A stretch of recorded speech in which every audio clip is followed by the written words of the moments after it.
শুভ বড়দিন আজ। গির্জায় গির্জায় বিশেষ প্রার্থনা, বর্ণিল আলোকসজ্জা। 5 তারকা হোটেলগুলোতেও বিভিন্ন আয়োজন, দেশে দেশে নানা আনুষ্ঠানিকতা। কলকাতার কারাগার থেকে মুক্তি পেলেন অর্থ পাচার মামলার আসামি পি.কে. হালদার। 2.5 বছর পর শর্ত সাপেক্ষে মিলেছে জামিন, ছাড়া পেয়েছেন এক সহযোগীও। কারসাজি ঠেকাতে পুঁজিবাজারে জরিমানার হিড়িক, 4 মাসে আদায় 720 কোটি টাকা। বেশি গুনেছে বেক্সিমকোর শেয়ার সংশ্লিষ্টরা। শাস্তি দিতেই এমন পদক্ষেপ বলছে টাস্কফোর্স।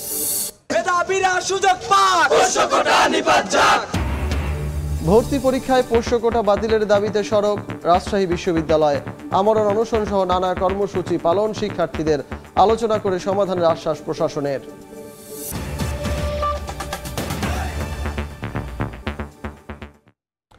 সকালের সময় সঙ্গে আছি আমি সজল মিত্র রিচার্ড। দেশের বিভিন্ন স্থানে নানা আয়োজনে উদযাপন করা হচ্ছে বড়দিন। বড়দিন উপলক্ষে গির্জায় গির্জায় চলে বিশেষ প্রার্থনা। শীত উপেক্ষা করে সকাল থেকেই রাজশাহী, মুন্সিগঞ্জ, চট্টগ্রাম সহ বিভিন্ন জায়গায় ছোট বড় সবাই বড়দিনের প্রার্থনাতে অংশ নেয়।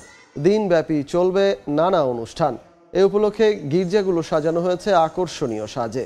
গির্জায় বেথলহেমের গোয়াল ঘর থেকে শুরু করে সাজানো হয়েছে ক্রিসমাস ট্রি।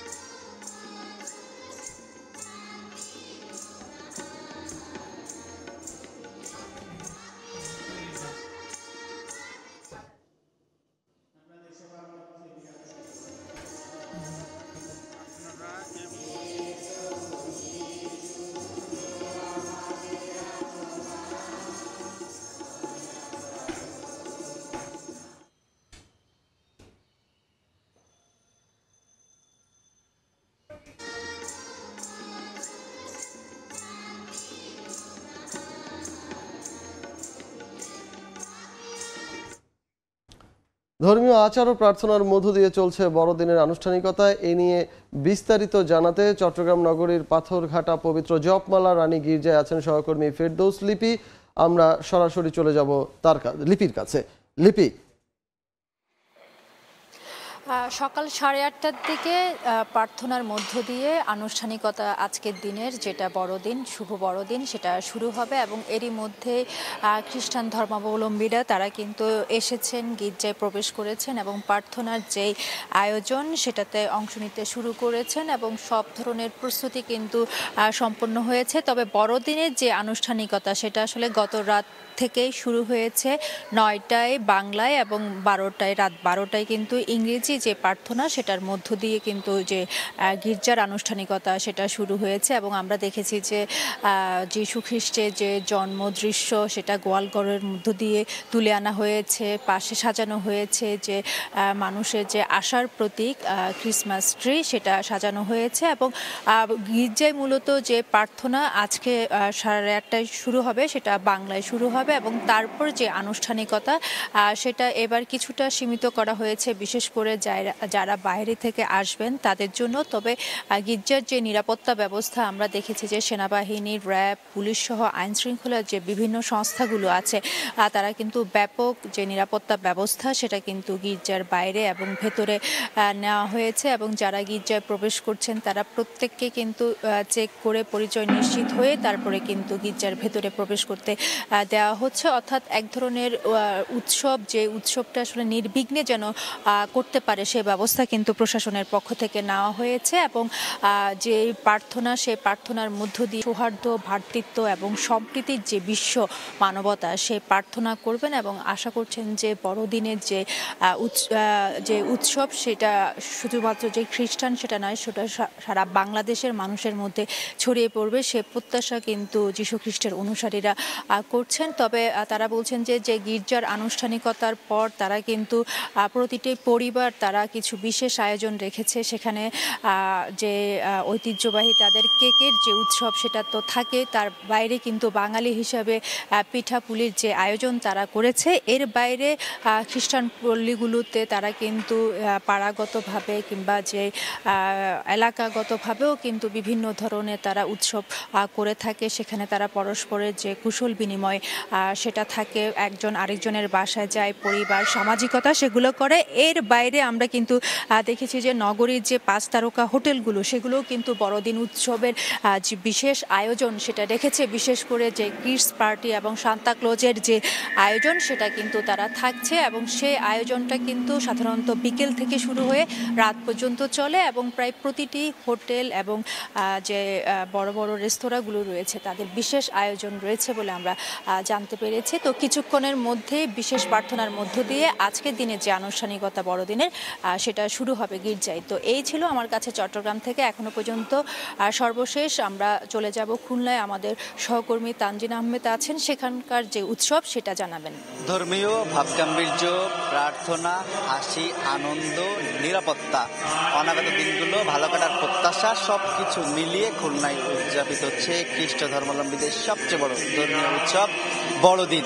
আমরা সকাল 8টা থেকেই যে নগরীর বিভিন্ন গির্জা রয়েছে সেই গির্জাগুলোতে দেখেছি প্রার্থনা শুরু হয়েছে, এবং এই মুহূর্তে যে সেন্ট জোসেফ ক্যাথলিক চার্চে রয়েছে আমরা, সেখানে প্রার্থনা চলছে, এবং যারা খ্রিস্ট ধর্মাবলম্বীরা রয়েছেন তারা এই চার্চে এসেছেন, এবং এই মুহূর্তে ছিল প্রার্থনা কার্যক্রম চলছে, এবং সমবেত কণ্ঠে যে এখানে আগতরা রয়েছেন, নারী পুরুষ ছোট বড় বৃদ্ধ বনিতা সবাই মিলে তারা কিন্তু আসলে প্রার্থনা করছেন। এবং এই প্রার্থনার মাধ্যমে আমরা এখানে যারা খ্রিস্ট ধর্মাবলম্বী অনুসারীরা রয়েছেন তাদের সাথে কথা বলেছি, যে এখানে যারা তাদের ধর্মগুরু বিশপ রয়েছেন তাদের সাথেও কথা বলেছি।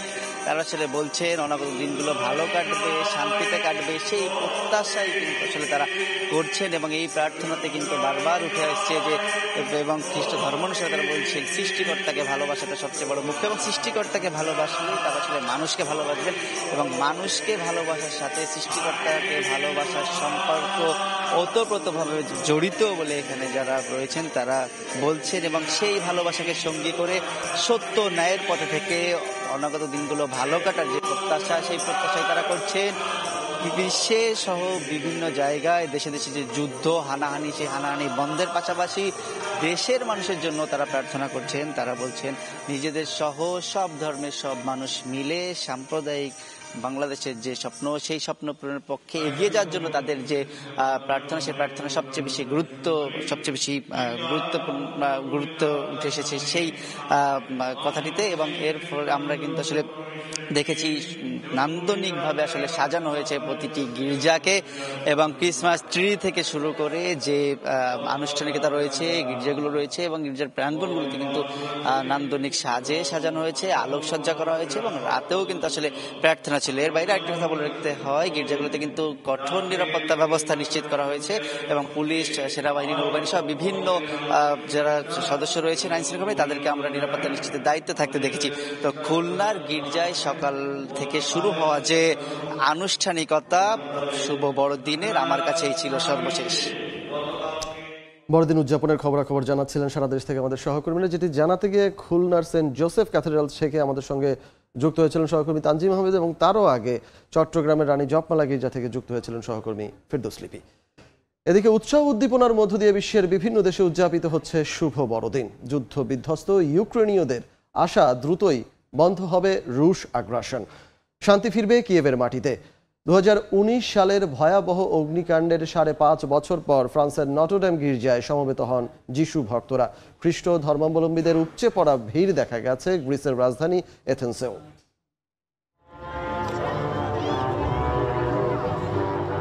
মনোমুগ্ধকর দৃশ্য উপভোগ করছেন দর্শনার্থীরা, সবার চোখে মুখে উচ্ছ্বাসের ছাপ।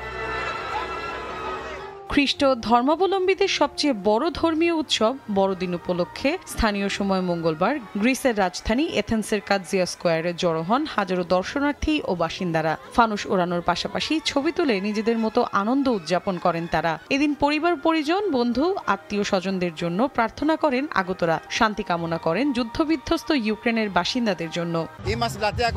ফানুসগুলো আকাশে উঠছে, আমরা সবাই অনেক খুশি। এথেন্সের উৎসব সবসময় অনেক বেশি সুন্দর হয়। পুনরায় চালু হওয়ার পর ধর্মীয় রীতিনীতি অনুসারে ক্রিসমাসের প্রার্থনা হয় ফ্রান্সের নটরডেম ক্যাথেড্রালে। 2019 সালের ভয়াবহ অগ্নিকাণ্ডের 5.5 বছর পর প্রথমবারের মতো সেখানে উপস্থিত হতে পেরে খুশি খ্রিস্ট ধর্মাবলম্বীরা। যুদ্ধবিধ্বস্ত ইউক্রেনে মঙ্গলবার সকালে কনকনে ঠান্ডা উপেক্ষা করে কিয়েভের গির্জাগুলোতে সমবেত হন ইউক্রেনীয়রা। মোমবাতি জ্বালিয়ে অশ্রুসিক্ত চোখে ঈশ্বরের কাছে স্বাভাবিক জীবনের প্রার্থনা করেন তারা। ক্রিসমাস সব ইউক্রেনীয়দের একত্রিত এবং লড়াই করার সাহস যোগায়। আমরা স্বাধীনতা অর্জন করব, লড়াই করে জিতবই। ইতালির ভ্যাটিকান সিটিতে বড়দিনের উদযাপন শুরু হয় ধর্মযাজক পোপ ফ্রান্সিসের হাতে। প্রার্থনার উদ্দেশ্যে সেন্ট পিটার ব্যাসিলিকা গির্জায় সমবেত হন হাজারো মানুষ। এ সময় বিশ্বে চলমান যুদ্ধ, আগ্রাসনের শিকার হওয়া মানুষের কথা বলে দুঃখ প্রকাশ করেন পোপ। পাশাপাশি বিশ্বশান্তি প্রতিষ্ঠায় সবাইকে বৃহৎ স্বার্থে কাজ করার আহ্বান জানান তিনি। মৌসুমী সাথী, সময় সংবাদ। ভারতের কলকাতার কারাগার থেকে জামিনে মুক্তি পেয়েছেন বাংলাদেশ থেকে বিপুল পরিমাণ অর্থ পাচার ও আত্মসাতের মামলায় অভিযুক্ত ব্যবসায়ী পিকে হালদার। মঙ্গলবার সন্ধ্যায় কলকাতার আলিপুরের প্রেসিডেন্সি সংশোধনাগার থেকে মুক্তি পান তিনি। এ সময় সাংবাদিকদের কোনো প্রশ্নের জবাব দেননি। কারাগারের বাইরে দাঁড়িয়ে থাকা একটি গাড়িতে করে চলে যান তিনি। এর আগে গত বৃহস্পতিবার কলকাতার নগর ও দায়রা আদালতের বিচারক 10 লাখ টাকা বন্ডের বিনিময়ে পিকে হালদার ও তার 3 সহযোগীর জামিন মঞ্জুর করেন। তবে মামলা চলাকালে তাদের হাজিরা দেওয়ার পাশাপাশি দেশ ত্যাগ না করার শর্ত দেন বিচারক।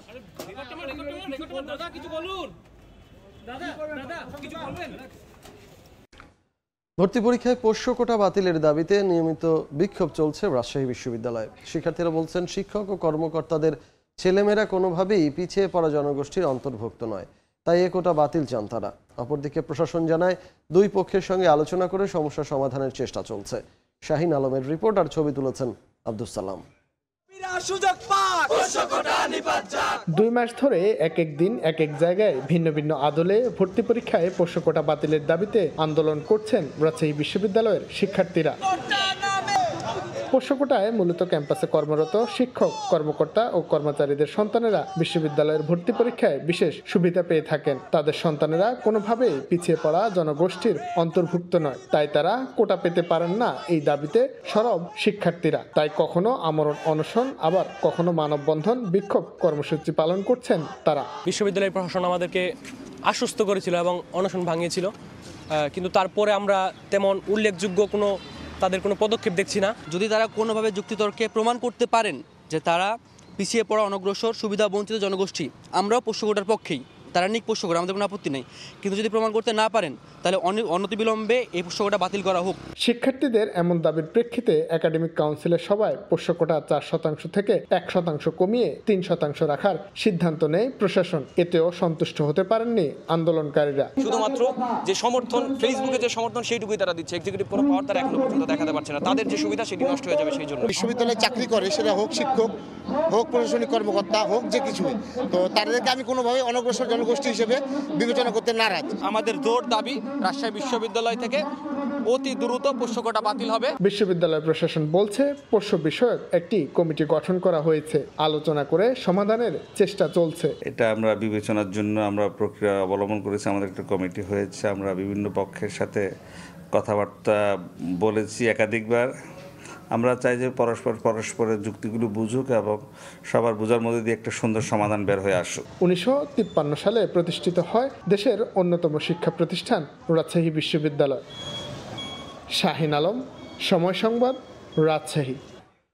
পুঁজিবাজারের নতুন কমিশন দায়িত্ব নেয়ার 4.5 মাস মধ্যে কারসাজি ঠেকাতে জরিমানা করেছে 720 কোটি টাকার বেশি।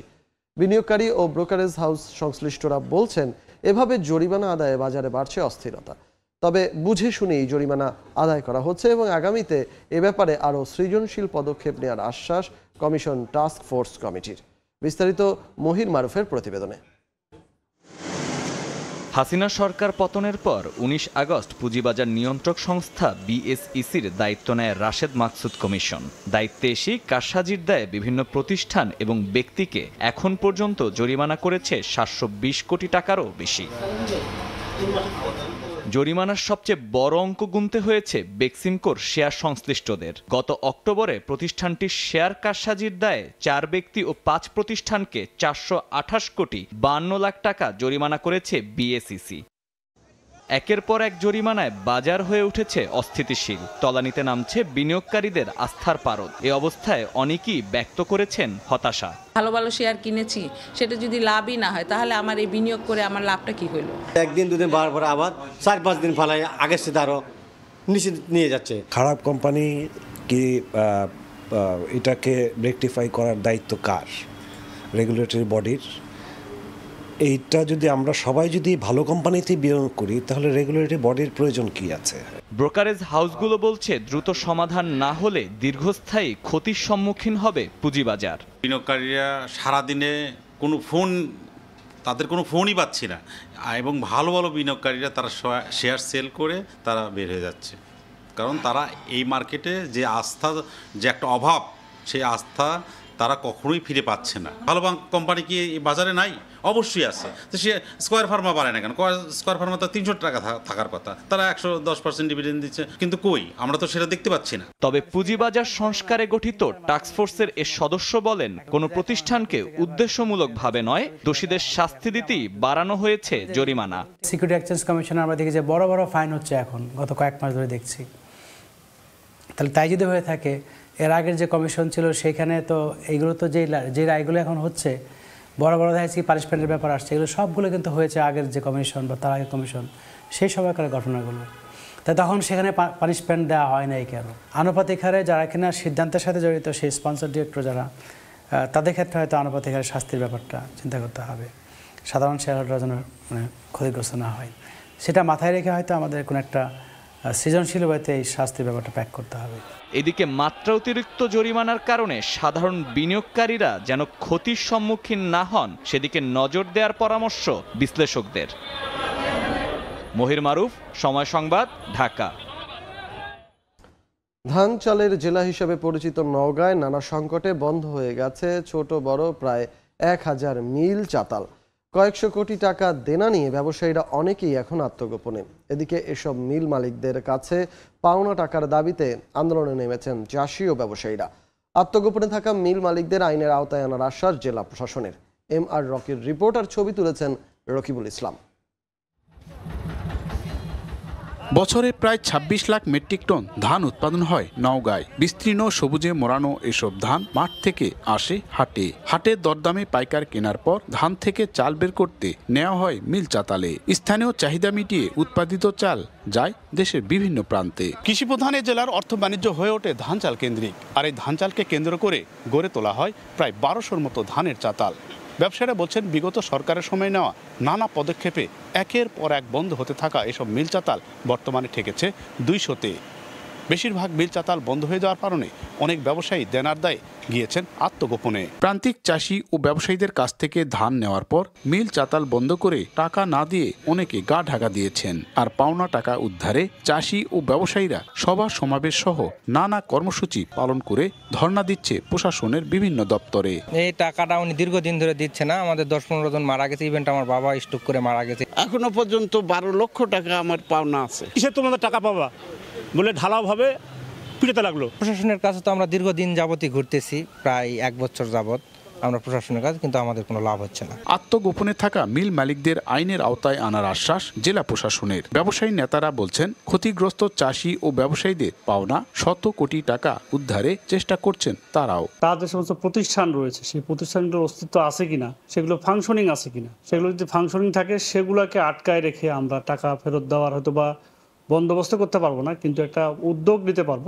সমিতির পক্ষ থেকে সর্বাত্মক চেষ্টা চালিয়ে যাব, তার জন্য অচিরেই এই টাকাগুলো যারা পাওনাদার আছে তাদের এই টাকা যেন পরিশোধ করে। স্থানীয় খাদ্য বিভাগ জানায়, জেলায় ৫৬টি অটো ও ১২৫টি হাস্কিং মিল চুক্তি সম্পাদন করে ধান চাল সরবরাহ করে আসছে। MR রকি, সময় সংবাদ, নওগাঁ। তিন দফায় মেয়াদ বাড়ানোর পর প্রায় অর্ধযুগ পেরিয়ে গেলেও এখনও দৃশ্যমান কোনো কাজই শুরু হয়নি বগুড়া সিরাজগঞ্জ ডুয়েল গেজ রেলপথ প্রকল্পে। জমি অধিগ্রহণ ঠিকাদার নিয়োগ কিছুই হয়নি। ভারতীয় ঋণ না আসায় শুধু পরামর্শক নিয়োগেই থমকে আছে প্রকল্পের কাজ। শাহাদুল ইসলামের ছবিতে আব্দুল আওয়ালের রিপোর্ট। প্রকল্পের সময় ৫.৫ বছর কেটে গেলেও জমি অধিগ্রহণ ঠিকাদার নিয়োগ কিছুই হয়নি। শুধু সম্ভাব্য রেলপথ ও স্টেশন এলাকায় বসানো হয়েছে ইটের পিলার। এমন বেহাল দশা বগুড়া সিরাজগঞ্জ ডুয়েল গেজ রেলপথ প্রকল্পের। প্রকল্প সংশ্লিষ্টরা জানায় ২০১৭ সালে ভারতের লাইন অফ ক্রেডিটের আওতায় ৮৫ kilometre Bogura Sirajganj dual gauge রেলপথ প্রকল্প বাস্তবায়নের উদ্যোগ নেওয়া হয়। ২০১৮ সালের ১ আগস্ট থেকে প্রকল্পের কাজ শুরু হয়। ৩ দফায় সময় বাড়িয়ে এখন প্রকল্পের মেয়াদ ধরা হয়েছে ২০২৬ সাল পর্যন্ত। তবে ভারতীয় ঋণ না আসায় প্রকল্পের কাজ এখন পর্যন্ত নকশা ও পরামর্শক নিয়োগে আটকে আছে। গত বছর অক্টোবরে ঠিকাদারদের সংক্ষিপ্ত তালিকার জন্য ভারতকে চিঠি দেওয়া হলেও এখনো জবাব আসেনি। ঢাকা বগুড়া যে রেলপথ আছে এটার অনুমোদন হলেও আমরা দৃশ্যমান কোনো কাজ দেখতে পাচ্ছি না। এই প্রকল্পটা চালু হয় তাহলে আমাদের প্রায় ৫-৬ ঘন্টা সময় আমাদের বাঁচে। ট্রেনের চলাচলটা ভালো থাকলে সবাই সঠিকভাবে যেতে পারবে। এটা দ্রুত বাস্তবায়নের জন্য আমরা দাবি জানাচ্ছি। প্রকল্প পরিচালক জানান প্রকল্পে ৫,৫৭৯ কোটি টাকা ব্যয় ধরা হয়েছে। এর মধ্যে ৩,১৪৬ কোটি টাকা ঋণ হিসেবে দেবে ভারত। বাকি ২,৪৩৩ কোটি টাকা ব্যয় করবে বাংলাদেশ সরকার। এর মধ্যে ৬.৫ বছরে প্রকল্পের কর্মকর্তা কর্মচারীদের বেতন ভাতা বাবদ ব্যয় হয়েছে প্রায় ২৮ কোটি টাকা। জেলা প্রশাসন বলছে ভূমি অধিগ্রহণের জন্য সম্ভাব্যতা যাচাই বাছাই প্রায় শেষের দিকে। দ্রুত শুরু হবে প্রকল্পের কাজ। চূড়ান্ত অনুমোদন হয়ে আসলে তারপরে আমরা ক্ষতিপূরণগুলো নির্ধারণ করব। ক্ষতিপূরণ দিলে তখন আমাদের একুইশনের পার্টটা শেষ হবে, ভূমি অধিগ্রহণের পার্টটা।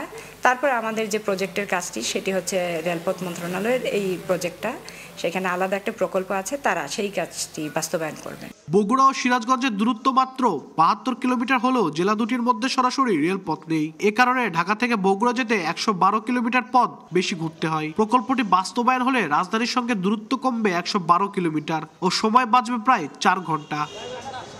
আব্দুল আউয়াল, সময় সংবাদ, বগুড়া।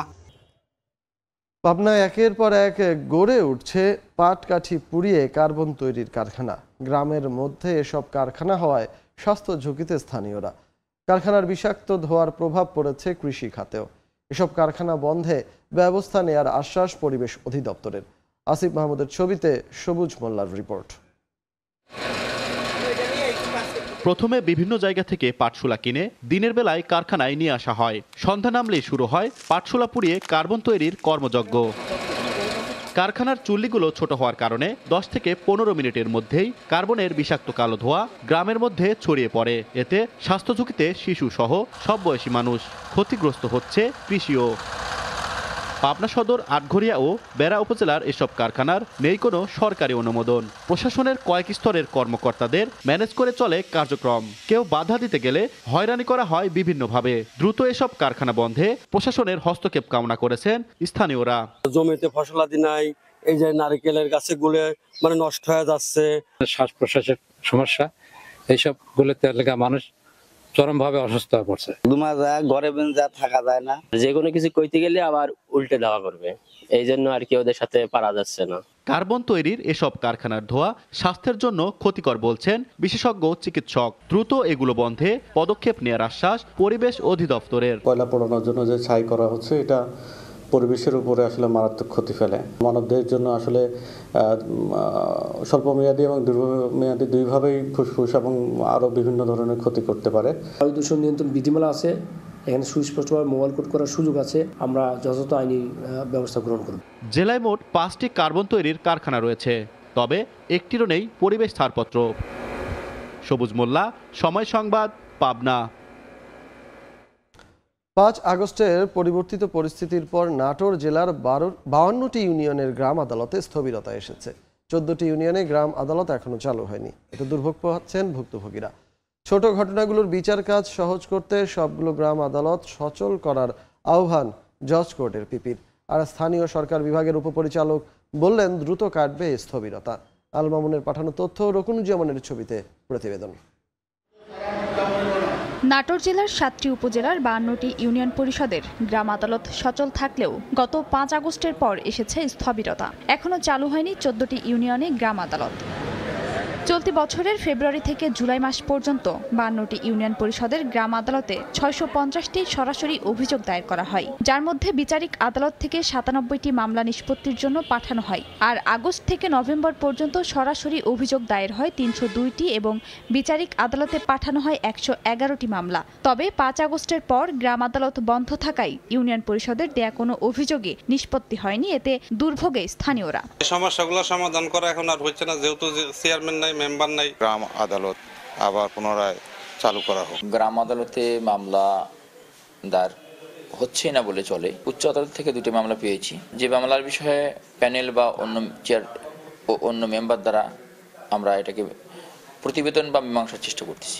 জেলার 38টি ইউনিয়নে গ্রাম আদালত চলমান থাকলেও পরিবর্তিত পরিস্থিতির পাশাপাশি অনেক ইউনিয়ন চেয়ারম্যান পলাতক থাকায় গ্রাম আদালত সচল হয়নি। এজন্য প্যানেল চেয়ারম্যানদের দিয়ে গ্রাম আদালতের বিচার কাজ চলছে। প্যানেল চেয়ারম্যান 3 নম্বর প্যানেল চেয়ারম্যান উনি গ্রাম আদালত পরিচালনা করেন। গ্রাম্য আদালত সচল হয়, সঠিকভাবে কাজ করে, তাহলে মানুষ অহেতুক শহরে এসে মূল আদালতে জজ কোর্টে বা ম্যাজিস্ট্রেট কোর্টে তারা হয়রানিটা কম হবে।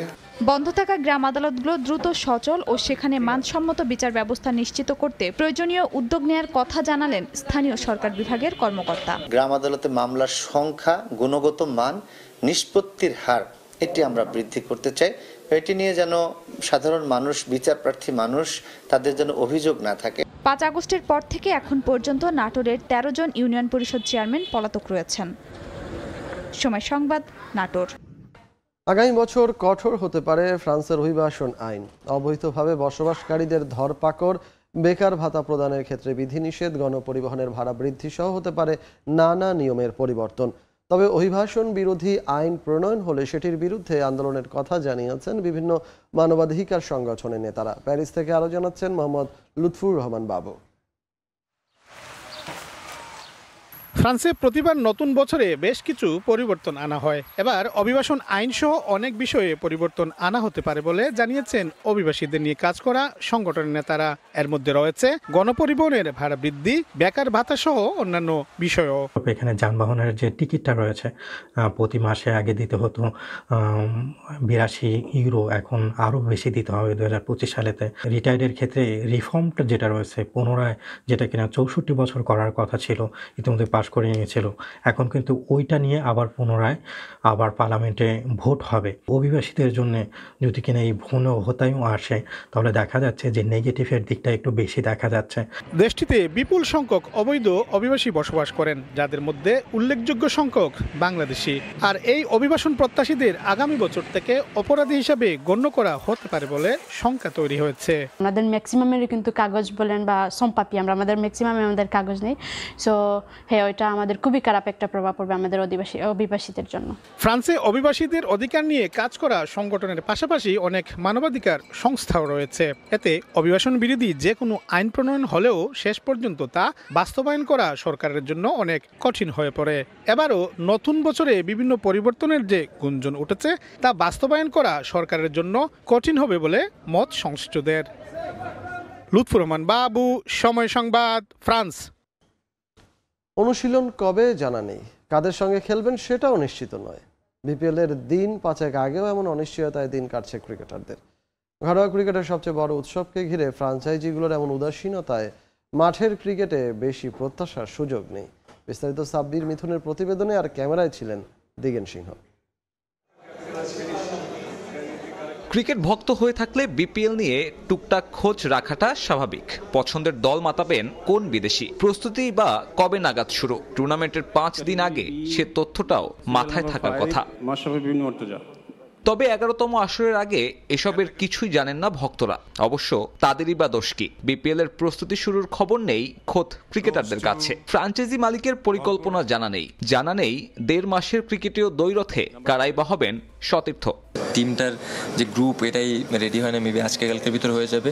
এইসব নিয়ে কোনো প্ল্যানই নাই ভাই। জাস্ট এই একটা ম্যাচ শেষ করে বিপিএল এ ভালো একটা স্টার্ট দিব, এটাই প্ল্যান। আপাতত এই এতটুকুই প্ল্যান আছে। জাতীয় দলের ব্যস্ততায় এনসিএল এ খেলার সুযোগ হয়নি জাকির হাসানের। আপাতত বিপিএলই মঞ্চ শর্টার ফরম্যাটে নিজেকে প্রমাণের, যার জন্য প্রস্তুত হতে হবে। নিজের দল সিলেট স্ট্রাইকার্সের কোনো কার্যক্রম না থাকায় একাকী অনুশীলনী ভরসা এই ব্যাটারের।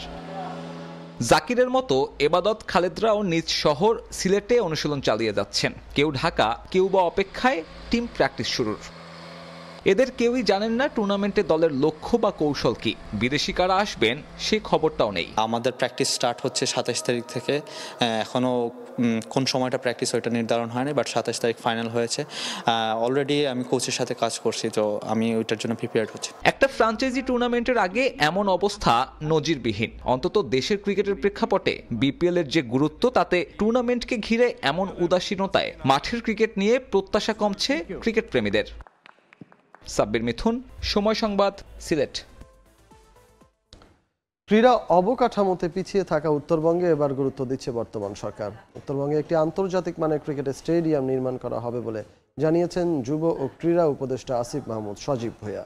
সেই সঙ্গে বিপিএল এর 12তম আসরের ম্যাচও দেশের উত্তরের স্টেডিয়ামে আয়োজনের কথাও জানান তিনি। দিনাজপুরের খানসামা উপজেলায় গণসংবর্ধনা অনুষ্ঠানে উপদেষ্টা আসিফ মাহমুদ এসব কথা বলেন। ক্রীড়াঙ্গনে বড় অবদান দেশের উত্তরাঞ্চলের, যেখান থেকে উঠে এসেছে ক্রিকেট, ফুটবল, হকি, কাবাডির কিংবদন্তি অনেক ক্রীড়াবিদ। কিন্তু গেল 15 বছর এই উত্তরাঞ্চল ক্রীড়াক্ষেত্রেও ছিল অবহেলিত। দেশের বিভিন্ন অঞ্চলে আন্তর্জাতিক ক্রিকেট, ফুটবল ম্যাচ হলেও উত্তরবঙ্গের ক্রীড়াপ্রেমীদের লাল সবুজের বড় কোনো ম্যাচ দেখার সুযোগ হয়নি। অথচ বগুড়ায় আছে আন্তর্জাতিক ক্রিকেট স্টেডিয়াম। 2006 সালে শহীদ চান্দু স্টেডিয়ামে অনুষ্ঠিত হয় প্রথম আন্তর্জাতিক ক্রিকেট ম্যাচ, যে ভেন্যুতে বাংলাদেশ দলের ওয়ানডে রেকর্ডও সমৃদ্ধ। 5 ওয়ানডে 4টিতেই টাইগারদের জয় আছে। কিন্তু শুধুমাত্র রাজনৈতিক কারণে 2006 সালের পর এই ভেন্যুতে হয়নি জাতীয় দলের কোনো ম্যাচ। সবশেষ 2009 সালে নারী ও যুব দলের ম্যাচ অনুষ্ঠিত হয়েছিল বগুড়ায়। ভালো মানের পিচ থাকায় বাংলা টাইগার্স এইচপির ক্যাম্প হলেও অনুষ্ঠিত হয়নি আন্তর্জাতিক ম্যাচ। একই অবস্থা রাজশাহীর শহীদ কামরুজ্জামান স্টেডিয়ামের। 2023 সালে যুব ওয়ানডে হওয়ার পর আর কোনো ম্যাচ হয়নি সেখানে। রক্ষণাবেক্ষণের অভাবে রংপুরের ক্রিকেট গার্ডেনেরও বেহাল দশা। তবে নতুন বাংলাদেশে পরিবর্তনের ছোঁয়া লেগেছে সবকিছুতেই। দিনের পর দিন অবহেলিত দেশের উত্তরবঙ্গের ক্রীড়াঙ্গনে সুনজর দিয়েছে বর্তমান সরকার। দিনাজপুরের খানসামা উপজেলায় গণসংবর্ধনা অনুষ্ঠানে যুব ও ক্রীড়া উপদেষ্টা আসিফ মাহমুদ সজীব ভূঁইয়া বলেন, উত্তরাঞ্চলে নির্মাণ করা হবে আন্তর্জাতিক মানের স্টেডিয়াম, হবে বিপিএল এর ম্যাচও। আপনাদের একটা দাবি ছিল এবং এটা আমি অনুধাবন করেছি। আপনারা জানেন এবার বিপিএল 3টা ভেন্যুতে আয়োজন করা হচ্ছে, ঢাকা, সিলেট এবং চট্টগ্রাম। আমি আপনাদেরকে নিশ্চিত করতে চাই আমরা উত্তরবঙ্গে একটা আন্তর্জাতিক মানের স্টেডিয়াম করার উদ্যোগ গ্রহণ করব এবং আশা করি আগামী বছরের বিপিএল আমরা উত্তরবঙ্গে আয়োজন করতে পারবো। অবকাঠামোগত উন্নয়ন হলে উত্তরবঙ্গ থেকে উঠে আসবে আরও প্রতিভাবান ক্রীড়াবিদ, এমন প্রত্যাশা করাই যায়। সাজিদ মুস্তাহিদ, সময় সংবাদ। এনসিএল ফাইনালে উপস্থিত থাকার কথা থাকলেও আসেননি বিসিবি সভাপতি ফারুক আহমেদ। শেষ মুহূর্তে তার না আসার কারণ জানা যায়নি। আয়োজকরা শতভাগ খুশি নন টুর্নামেন্ট নিয়ে। পরের আসর থেকে আরও কিছু পরিবর্তনের আভাস নীতি নির্ধারকদের। সিলেট থেকে সাব্বির মিথুনের প্রতিবেদন। এনসিএল নিয়ে অভিযোগের সুযোগ নেই। দেশের ক্রিকেটের প্রেক্ষাপটে এমন টুর্নামেন্টের প্রয়োজন ছিল বহু আগে থেকেই। অপেক্ষা আর আক্ষেপ পুরনোর টুর্নামেন্টের পর্দা নামলো, সীমাবদ্ধতা ছিল বহু। তাই তো শতভাগ সন্তুষ্টির সুযোগ দেখছেন না নীতি নির্ধারকরা। টুর্নামেন্টে অবশ্যই 100তে 100 দেওয়া যাবে না, 100তে 90 দিতে হবে, কারণ ফাইনাল ম্যাচটা ওরকম উইকেটের স্ট্যান্ডার্ডটা, কারণ এটা যথেষ্ট চ্যালেঞ্জিং ছিল, কারণ এখানে এভরিডে 4টা করে ম্যাচ হয়েছে দুটো জায়গায়। তো সেই হিসাবে কিন্তু অনেকটা চ্যালেঞ্জিং ছিল উইকেটটা। তারপরে ওভারঅল আমি বলবো যে উইকেটটা কিন্তু আমরা যতটুকু চ্যালেঞ্জিং নিয়েছিলাম তার চেয়ে কিন্তু অনেক বেটার বিহেভ করেছে, যদি ফাইনাল ম্যাচটা একটু লো স্কোরিং হয়েছে। ওভারঅল আমি বলবো এখানে অনেকগুলি ফিডব্যাক আছে এবং অনেকগুলি খেলোয়াড়কে এখানে হয়তো সিলেকশন প্যানেল নোটেড করেছে। রান খরায় ম্যারে ফাইনাল হয়েছে আরো বেশি রংহীন। কথা ছিল মাঠে বসে খেলা দেখবেন খোদ বিসিবি প্রেসিডেন্ট। সিলেটে তা নিয়ে প্রস্তুতিও ছিল অনেক, তবে শেষ পর্যন্ত আসেননি বিসিবি প্রধান। ওনার আসার কথা ছিল, আমি যতটুকু জানি যে লাস্ট মুহূর্তে ফ্লাইটটা ক্যান্সেল হয়েছে বা ডিলে হয়েছে বলে উনি ম্যাচটা দেখতে পারেননি। ফ্লাইট বিলম্বের সে অজুহাত ধোপে টেকেনি অবশ্য, কারণ ওই একই বিমানে চড়েই সিলেটে এসেছেন বিসিবি পরিচালক ফাহিম সিনহা। সভাপতি না থাকায় তার হাত থেকেই চ্যাম্পিয়ন ট্রফি নিতে হয় রংপুর বিভাগের। প্রায় 15 দিনের টুর্নামেন্ট, তামিম শান্ত মুশফিকদের সঙ্গে যেখানে সমান তালে লড়ে গেছেন তরুণ সব প্রতিভা, অথচ এই লম্বা সময়ে একবারও মাঠে যাবার সুযোগ হলো না বিসিবি প্রধানের। দুই ফাইনালিস্টের জন্য এটা তো হতাশা দেশের ক্রিকেটের জন্য। সাব্বির মিথুন, সময় সংবাদ, সিলেট। সকালের সময় শীর্ষ সংবাদগুলো জানিয়ে দিচ্ছি আরেকবার।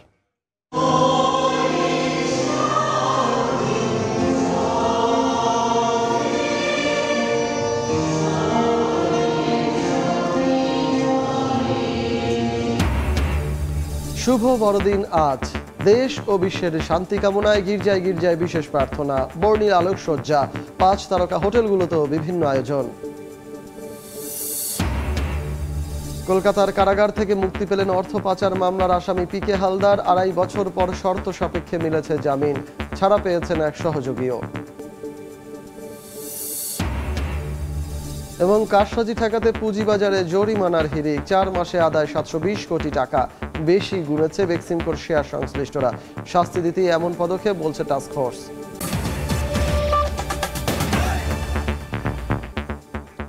এ ছিল সকালের সময়ের সঙ্গে থাকুন সময়।